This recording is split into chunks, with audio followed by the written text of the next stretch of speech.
Hello everyone and hello Capricorn. Itong reading na to ay para sa February 2026.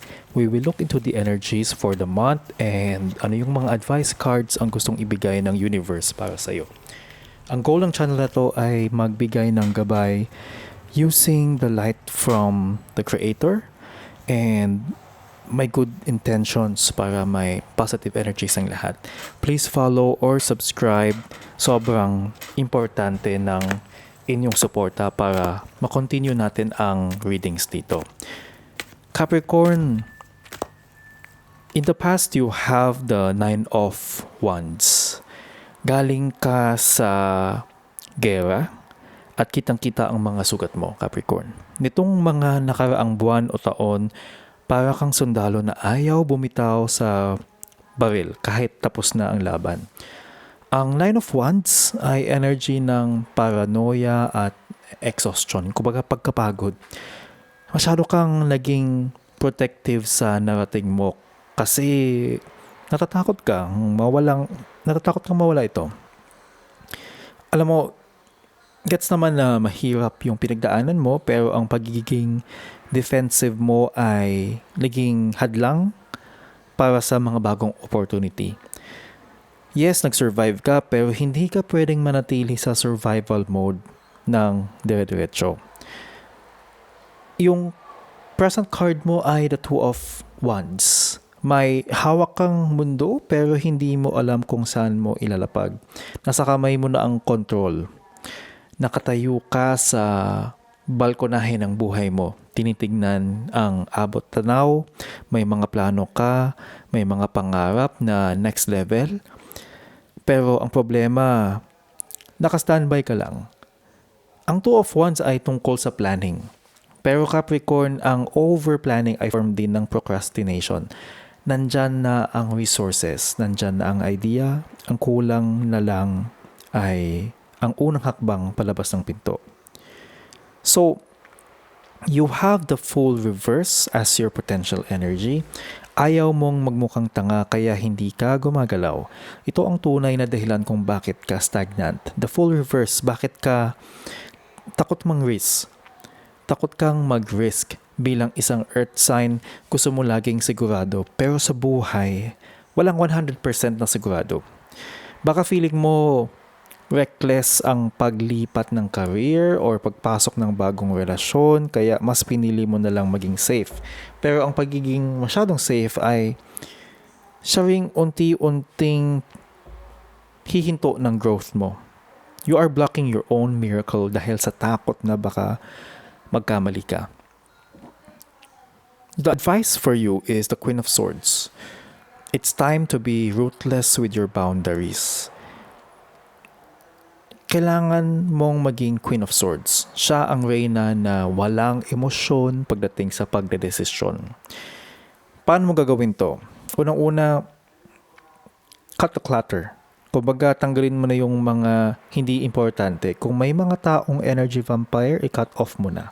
Kung may mga tao na parang para sa'yo ay hindi siya good vibes, tanggalin mo na. Be direct. Huwag kang paligoy-ligoy. Sabihin ang kailangan sabihin. And mangunguna dapat ang logic sa emosyon. Huwag kang magpapadala sa guilt. Kung hindi na ito logically sound para sa future mo, iwanan mo na. Kailangan mong maging malinaw at matalas para makita ang daan mo. Ang potential outcome mo is a death reversed card. Huwag mong hayaang babulok ang isang bagay na dapat ay tinapon mo na. Kung hindi mo susundin ang Queen of Swords, ang bagsak mo ay death reverse card. Ito ang stagnation ng pinaka-suktulan. Kumbaga hindi gumagalaw. Ibig sabihin, ipipilitin mong dugtungan ang buhay ng isang sitwasyon na matagal nang hindi gumagalaw. Pwede itong relasyon na wala ng spark, trabaho na wala ng growth o habit na nakakasama sa'yo. If you don't let go, hindi darating ang rebirth. Huwag mong hintayin ang universe pa ang pwersang kumuha nito sa'yo kasi mas mahirap yun. Pagdating naman sa relationships mo, Capricorn, galing ka sa isang phase kung saan masyado kang naging defensive. Maaaring dumaan ka sa isang matinding heartbreak o kaya man ay sunod-sunod na ghosting at disappointment ang nararanasan mo. Ang Nine of Wands dito ay nagpapakita na pumasok ka sa February na may dalang trauma response. Kahit may nanliligaw o may partner ka na, hindi ka 100% kampante. Lagi kang naghihintay na magkamali sila o iwan ka rin nila. Napagod ka nang mag-adjust, kaya ngayon ang default setting mo ay, sige, subukan mo na lang ako. Itataboy kita. Bitbit mo yung pagod ng nakaraan sa kasalukuyan mong koneksyon. Naghahanap ka kasi ng kasiguraduhan sa gitna ng pag-aalinlangan. Ngayong February, meron kang Two of Wands energy eh. Kung single ka, may mga options ka o may mga kachat ka. Pero tinitimbang mo pa kung worth it. Worth it ba silang papasukin sa buhay mo? Kung in a relationship naman, nasa point kayo kung saan tinatanong mo, saan ba talaga tayo papunta? May plano ka para sa future pero hindi mo sigurado kung kasama ba sila sa plano mo. Gusto mo ba ng expansion? Gusto mo ng growth? Pero feeling mo ay nakatali ka kung anong meron ngayon. You are looking for a sign pero ang totoo, ang desisyon ay nasa kamay mo na. Hindi mo kailangan ng permiso ng universe para piliin ang sarili mo. Ito, ang takot na magmukhang tanga sa pag-ibig, yan yung dahilan kung bakit hindi umuusad yung love life mo ngayong buwan. Ang the full reverse ay ang takot sa vulnerability. Ayaw mong mag-risk, takot kang mag-commit ng todo dahil iniisip mo, paano kung magkamali ako ulit? O kaya naman para sa mga Capricorn na nasa toxic relationship, takot kayong bumitaw dahil feeling nyo ay sayang ang panahon o baka wala na akong mahanap na iba. Ang block mo kasi is pinipigilan mo ang sarili mong maging masaya dahil sa sobrang pag-iingat. Love is a leap of faith, pero ngayon nakapako ka. Nakapako ang mga paa mo sa lupa dahil sa sobrang takot na mahulog at walang sumalo. Kailangan mong tanggalin yung pagtatago. At kailangan mong magsabi ng totoo. You need to be the Queen of Swords. Siya yung reyna na hindi nadadala sa mabulaklak na salita. Para sa mga singles dyan, huwag kang pumayag sa situationship or half-baked na atensyon. Kung hindi malinaw ang intention nila, i-cut off mo na. Gamitin ang talino para salain ang mga taong pasakit lang sa ulo. Sa mga taong merong relationship, para sa mga couples dyan, para sa may mga jowa, ito oras na para sa isang seryosong pag-uusap. No more sugarcoating. Sabihin mo kung ano ang expectations mo sa partner mo. Kung may issue na matagal nang kinikimkim, ilabas mo na. Maging frank ka pero fair. Kailangan yun ng mental clarity bago ang emotional intimacy. Ang potential mo dito kasi baka maging zombie relationship yan. Kung hindi mo gagamitin ang talas ng Queen of Swords, ang outcome sa katapusan ng Pebrero ay death reversed.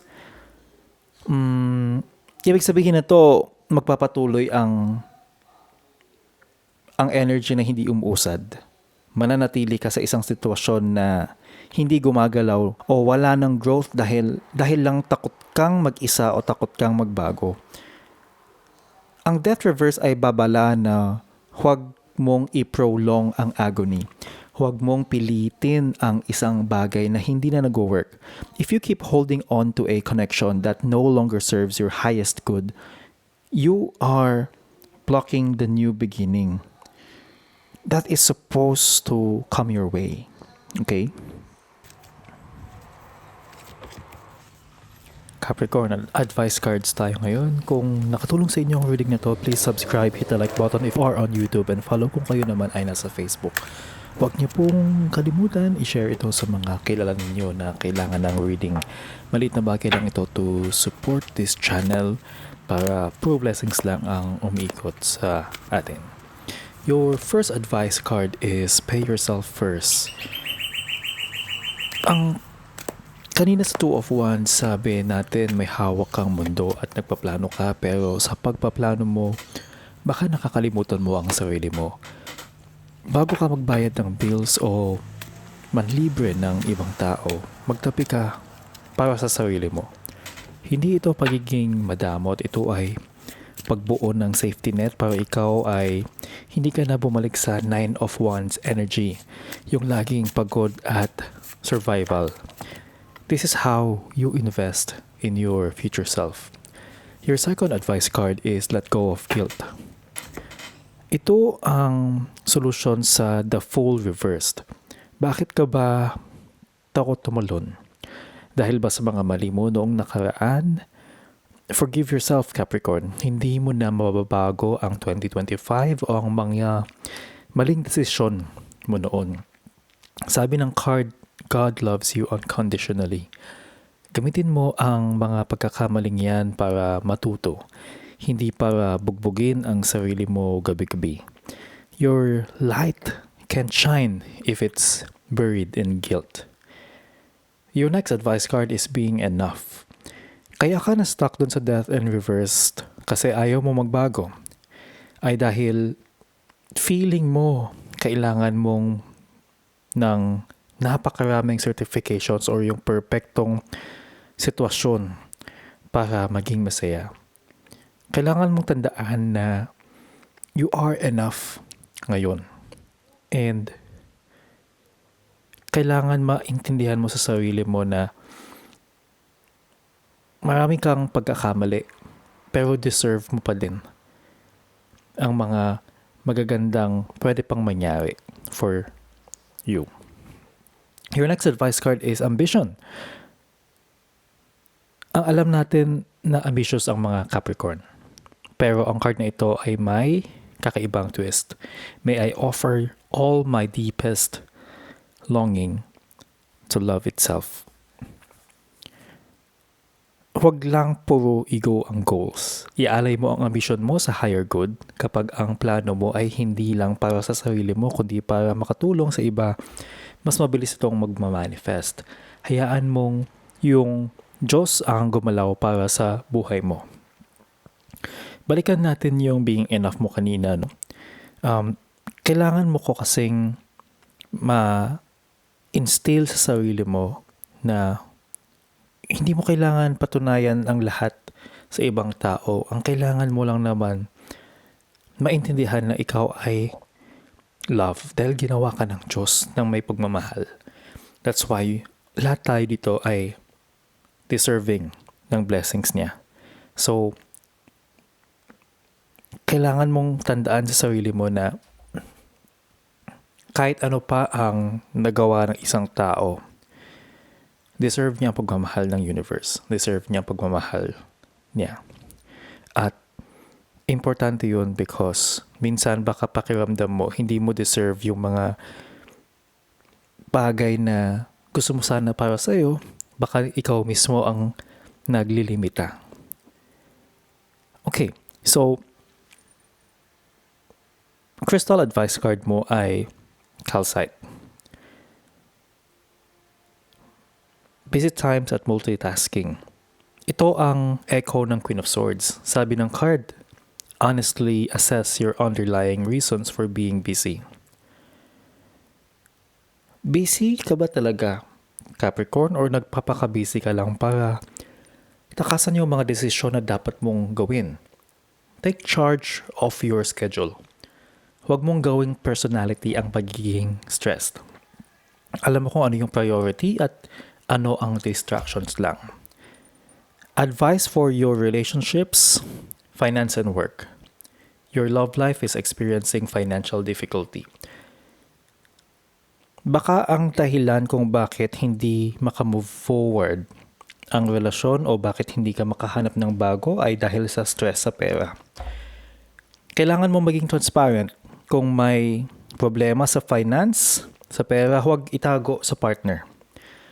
Kung single ka, baka focus ka masyado sa pagka-busy kaya wala ka ng space para sa love. Balance ay importante. Huwag mong hayaang kainin ng trabaho ang kapasidad mong magmahal.